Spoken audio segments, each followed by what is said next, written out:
A young engineering student, Konrad Zuse, took the first steps toward building a computer. As he thought about building a computer, Zuse realized most machines, including the airplanes that Zuse them about and arranging them in different ways, could perform a key system, 0 and 1. Remarkably, these two digits can do as much as 10. A switch in the on position equals 1. Arithmetic could thus be carried out by circuits of electrical switches, binary numbers, zeros and ones.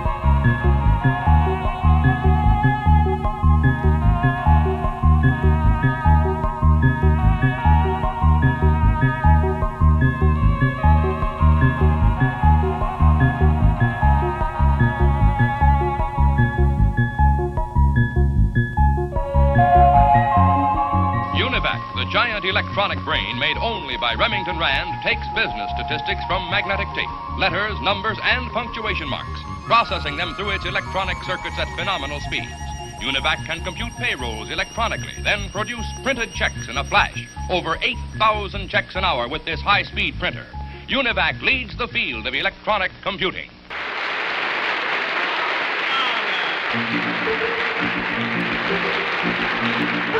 Panel, that was a tough one. We thought we'd do much better. Now, in just a moment, we're going to meet tonight's mystery guest. Weather, that's something we'd all like to do something about. Tonight, missions that were ever possible. Numbers or probability, self. And of course, today, by IBO5 was data processing and the wired controls components to be adjusted. But the 650 storage unit. The 650 will determine the location. Automation, in its simplest form, means one machine telling another machine what to do. The simplest example, the thermostat, telling your furnace when to stop and when to start. Automation is a young, new word, heavy with promise and with problems. As a matter of fact, several people have suggested to us that it's a little too heavy for a Sunday afternoon in June. There, a camera will scan a display of wares, which she will select by push button. Store the two photographic images in the central home computer.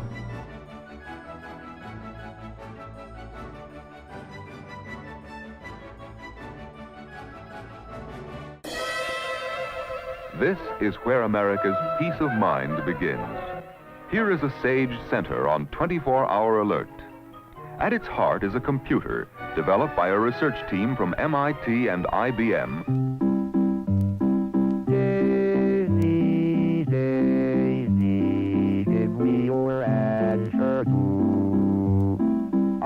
Filmed him at the World's Fair in New York. He's Arthur Clarke.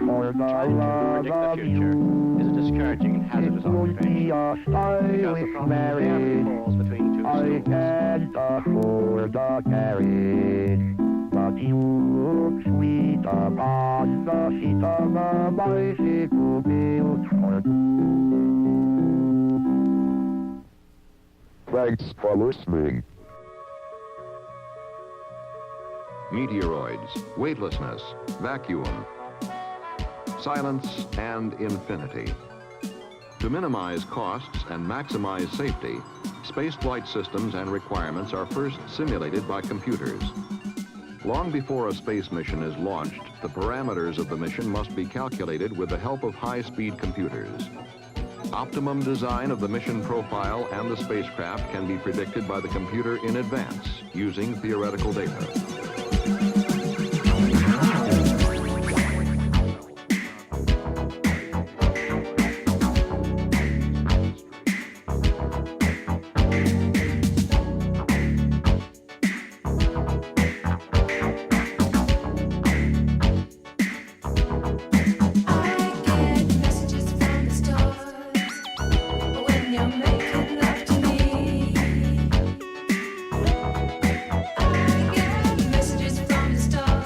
Another part of this console is a household monitor screen, which maintains a watch on critical areas in the house.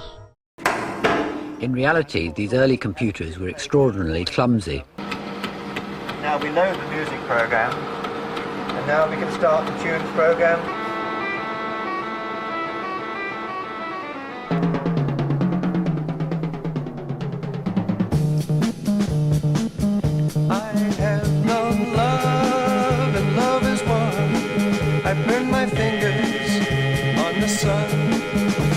known love, and love has won.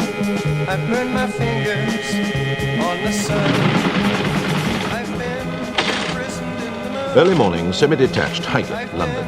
Industrial consultant Rex Malek feels the business world's pulse from his bedside. Stock prices and market trends are available to him through Europe's first home computer terminal. I have learned what truth denies. I drank the teardrops from her eyes, and I surrendered much too soon. I surrendered much too soon. I've known love and love has won. I have smiled inside the storm. I burned my fingers on the sun. You're looking at something so astonishing, it almost contradicts everyday conceptions of reality. It does the work of a room full of electrical circuits, yet it uses almost no energy. Its predecessor cost over $1 million and took up hundreds of square feet, but it costs less than $10 and is smaller than your fingertip. It's called a chip. You could compare it to the cells of our brain packed on this little tiny chip of silicon. Sense the brains of a computer. They're everywhere because they're useful. They're doing it perfectly.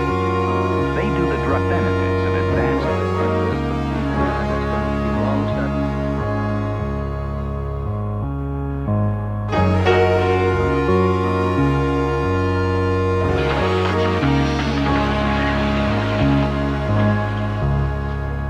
Protect your computer. Nobody knows he's done what he's done except the computer, and it won't tell unless it's asked the right kind of questions. He could as easily have put himself on the payroll, the pensions list, or got goods instead of money. And he warns that there are people already beginning to commit this kind of crime in England. Good morning. The machine presents your morning mail on a screen. This is an experimental office system.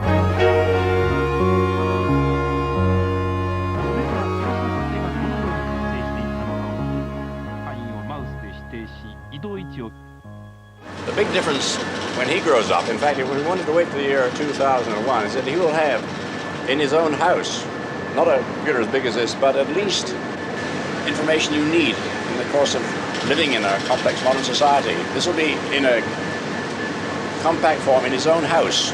He'll have a television screen like these here, and a keyboard, and he'll talk to the computer, get information from it, and he'll take it as much for granted as we take the telephone.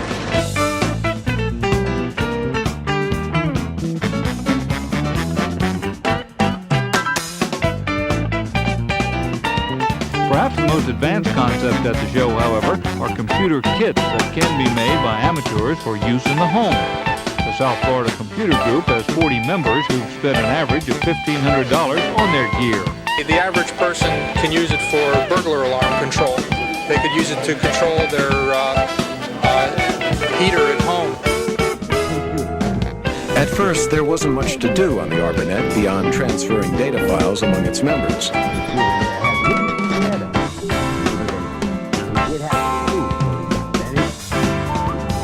But then, a new capability was added. The first killer application that would bring in the masses and take the usefulness of computer networking to a new level. That killer app was email. So that you could send messages from yourself to another user on the same time sharing computer. For most companies, this is still the office of today. An army of clerks, secretaries, and typists use their skill to route messages in and out of filing systems and into the hands of managers. How very different it'll be in the office of tomorrow. Now, I can read that message here on my screen, and you can also read it on your screens at home. And so too would all my branch managers if I were simply to give the command, send.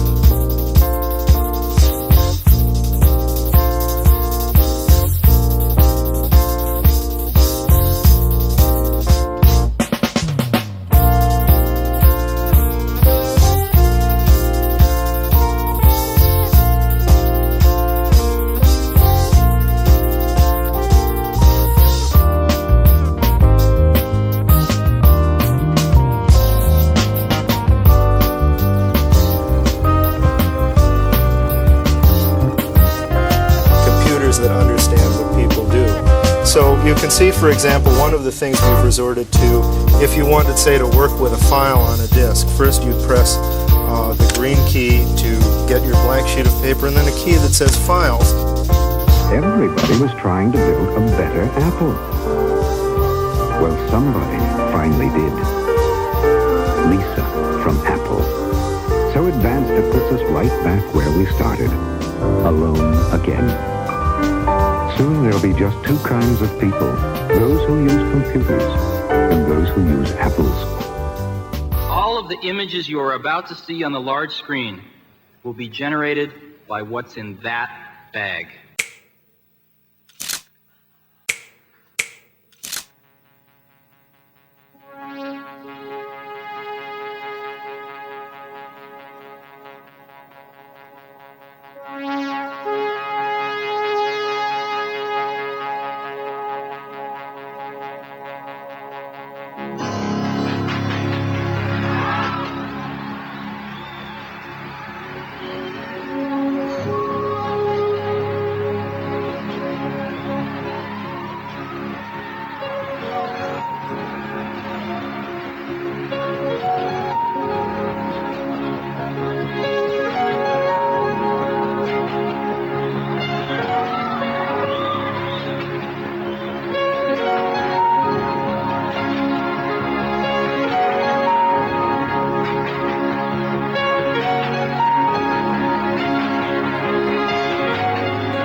Talking about Macintosh recently, but today, for the first time ever, I'd like to let Macintosh speak for itself.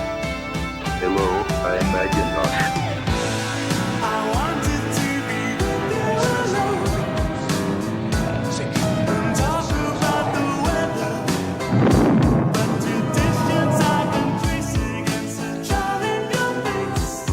It's more powerful, yet less cumbersome. It can store vast amounts of yesterday, or tell you what's in store tomorrow.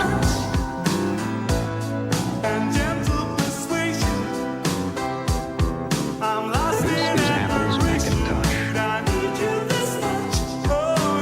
It's a great machine. It's a step forward in terms of the way it uses graphics. We're planning.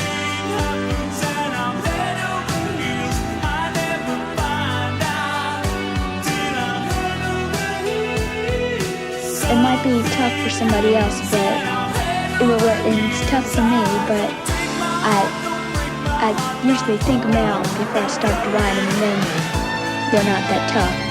It's like learning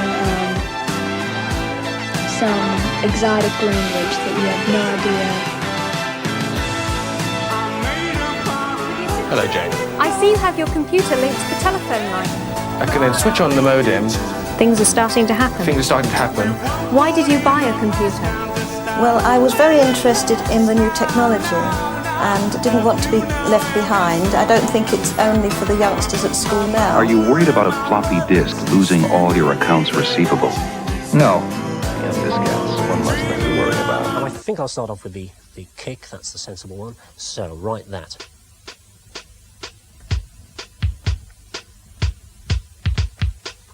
Now, it's got two bars there, which it's remembered, and it keeps playing them back to me, and I can alter that if I...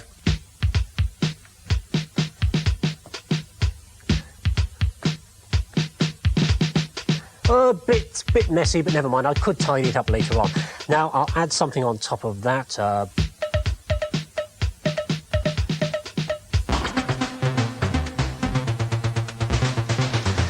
Believe it or not, that's a standard Commodore 64. It hasn't got any... How much do you think this advanced operating environment is worth? Wait just 1 minute before you answer. Watch as Windows integrates loads of... I made it through the wilderness. Somehow I made it through. Didn't know how lost I was until I found you. I was beat, incomplete. I'd been had. I was sad and blue, but you made me feel. Yeah, you made me feel.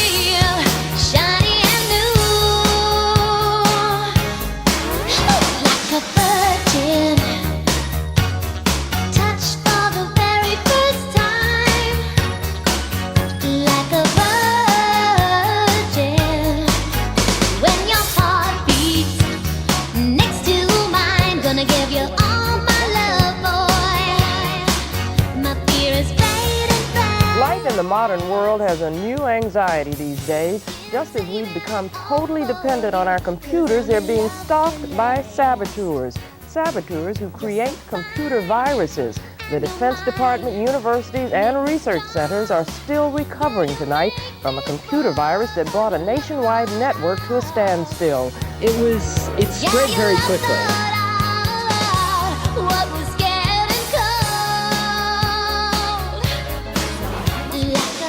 What is it that fascinates kids so much about these games? What is it?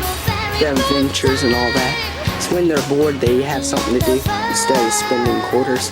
500 home computer. Sit back and get set for the ride of your life.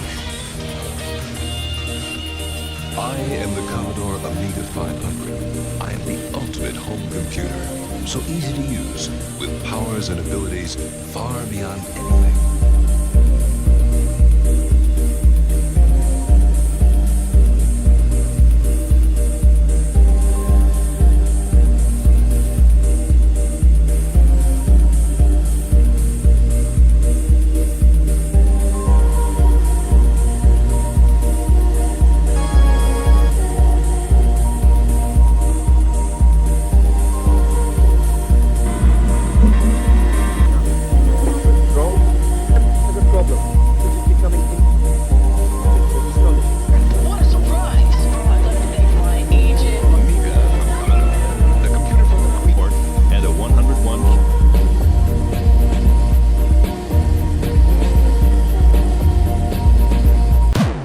I think it will be completely different. In fact, it may not even exist at all.